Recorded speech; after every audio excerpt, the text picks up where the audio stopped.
Welcome sa Durs 2.0. Fresh at nagbabagang happenings ba ang hanap mo? Mga padabarkads man yan o mga trending topics? Pwes, sagutan natin yan.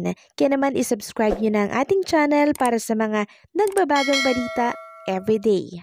So ayun, welcome back again sa ating YouTube channel mga Kadabarkads, and for today's video nga pag-uusapan natin ay ang mga ganap sa loob at sa labas ng Itbulaga, particularly dito po sa kinakaharap na usapin ni Bossing Vic Soto.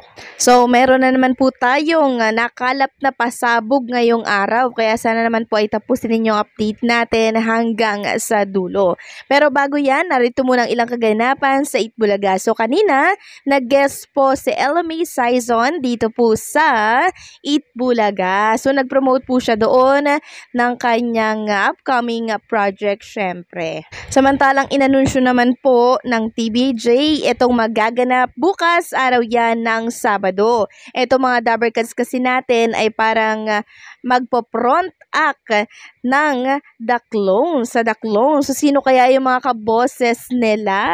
Yan po ang dapat ninyong abangan mga Kadabarkads. Samantalang ang sugod bahay mga kapatid naman ay nasa Barangay 60 Zone 5 Peñalosa, Tondo, Manila. Yan talaga naman pong ang daming nakiisa at nagpa-register dito po sa sugod bahay mga kapatid. Kita-kita naman po 'di ba sa mga tao na nasa likod po ni Jose Manalo and Miles Ocampo and syempre Paulo Ballesteros. Congratulations naman po dito kay Tito Soto dahil pumapangalo at pumapangatlo po siya dito sa 2025 election senatorial preferences. Meron lang namang 52.3% na nakuha, no? Sa survey. Ito nga si Tito Soto at nangunguna po itong si Erwin Tulpo. Pangatlo naman itong si Ben Tulpo.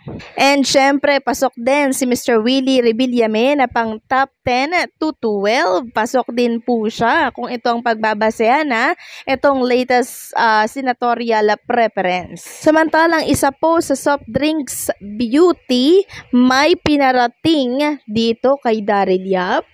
Ano yan? Sabi kasi dito sa isang write-ups, hindi ko siya kilala. Ito ang mariing pahayag ng dating Bold Star na si Coca Nicolas tungkol kay Daryl Yap, ang direktor ng kontrobersyal na sa pelikula na The Hour of Pepsi, Paloma. Nag-ugat ang reaksyon ni Coca mula sa isang social media post ni Daryl na tigilan nyo yung kaka-Coca Nicolas nyo, hindi sila close ni Pepsi. Kabilang sina Coca Pepsi, Sarcy Emmanuel at Mirna Manibog.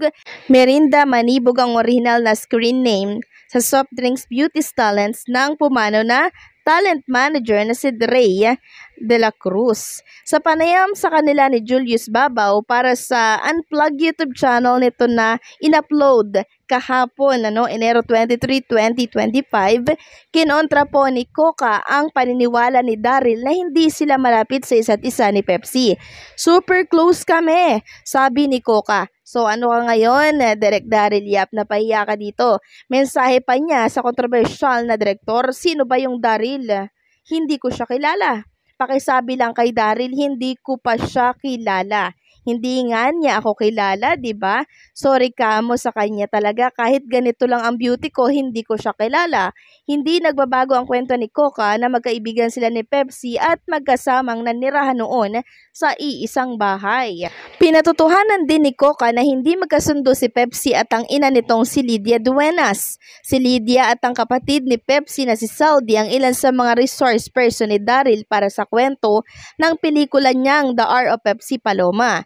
Si Charmaine Buencamino ang gumanap na Lydia sa pelikula at si Red Bustamante naman ang Pepsi. Sinabi ni Coca na nasaksihan niya ang pagtatalo ng mag-ina nang isama siya ni Pepsi sa bahay nito sa Olongapo bago magpasko para magdala ng lechon, pero hindi raw ito tinanggap ng nanay sumakabilang buhay na aktres. Kinumpirma ni Mirna ang testimonya ni Coca. Lahat ni Mirna, never, or Myra, never kong nakita yung nanay ni Pepsi sa shooting.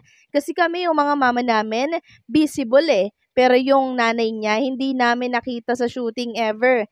Never naging visible yung presence ng nanay niya during the shooting, during the promotion of the movie.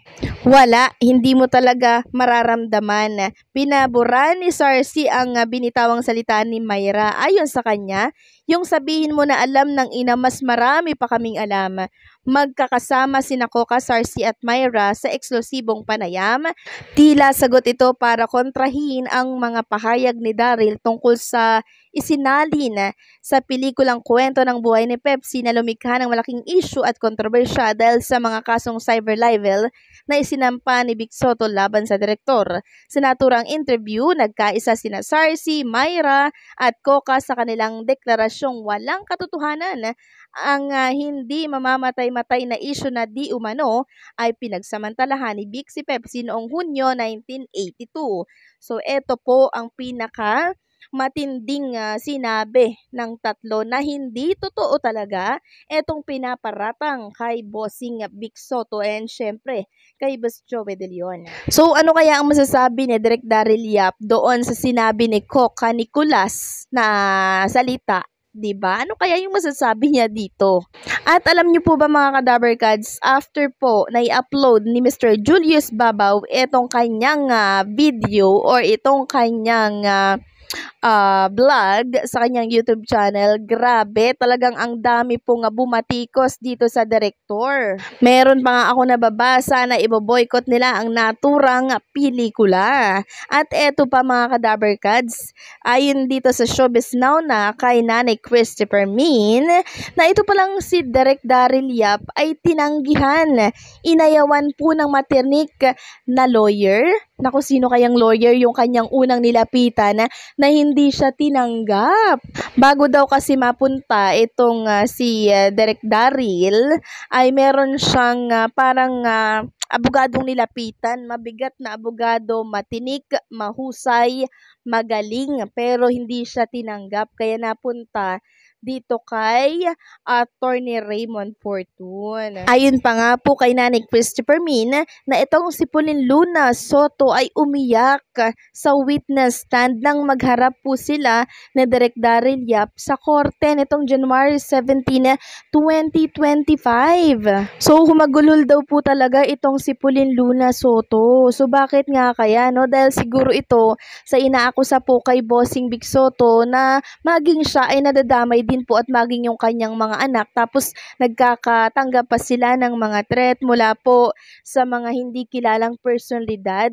So kaya siguro humagulhol ng sobra-sobra itong si Ma'am Pauline Luna Soto, 'di ba? So talagang itong ginawa po ng direktor na si Daryl Yap talagang nakaka-down talaga ng pagkatao, lalo na kung hindi naman po ito totoo, 'di ba? Maging yung mga anak po nila ni Bossing Vic ay naapektuhan na din. So kawawa po yung mga bata na minor de edad.